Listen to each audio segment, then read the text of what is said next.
IPO అంటే ఏమిటి? మీరు స్టాక్లో ఇన్వెస్ట్ చేయాలనుకుంటున్నారా? అయితే ఖచ్చితంగా మీరు ఐపీఓ గురించి తెలుసుకోవాలి. ఐపీఓ అంటే ఇనిషియల్ పబ్లిక్ ఆఫరింగ్. ఒక ప్రైవేట్ కంపెనీ తన వ్యాపారాన్ని పెంచుకోవడానికి మొదటిసారిగా ప్రజల నుండి డబ్బులు తీసుకుంటుంది. అది ఐపీఓ అంటారు. అస్సలు కంపెనీస్ అనేది ఐపీఓకి ఎందుకు వెళ్తుంది? ఈ రీజన్స్ చూడండి. ఒకటేమో బిజినెస్ ఎక్స్పాండ్ చేయడానికి, సెకండ్ అనేది అప్పుల్ని తీర్చడానికి, ఇంకేమైనా కొత్త ప్రాజెక్ట్స్ వస్తే దానికోసం. సో వీళ్ళు క్రోర్స్ ఆఫ్ రూపీస్ ఫండ్ని రేస్ చేస్తారు పబ్లిక్ ద్వారా. దీంట్లో పోర్షన్ ఆఫ్ షేర్స్ అనేది కామన్ పబ్లిక్ కి అవైల్ చేస్తారు at the initial time only. IPO అనేది ఆపర్చునిటీగా లేదా రిస్కా మనం చూద్దాం. కొన్ని సక్సెస్ స్టోరీస్ ఏంటంటే టాటా టెక్నాలజీస్ ఐపీఓ లిస్ట్ అయినప్పుడు 140% అనేది గెయిన్ ఇచ్చింది.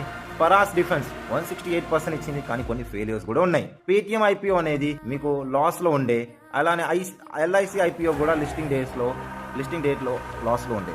సో కొన్ని రూల్స్ ఫాలో అవ్వాలి మీరు అప్లై చేయడానికి.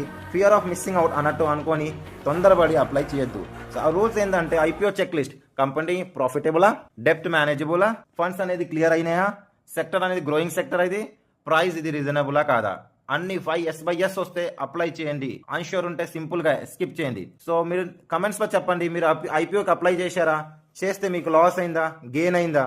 అండ్ నెక్స్ట్ వీడియోలో మనం మార్కెట్ క్యాప్ ఏంటో తెలుసుకుందాం.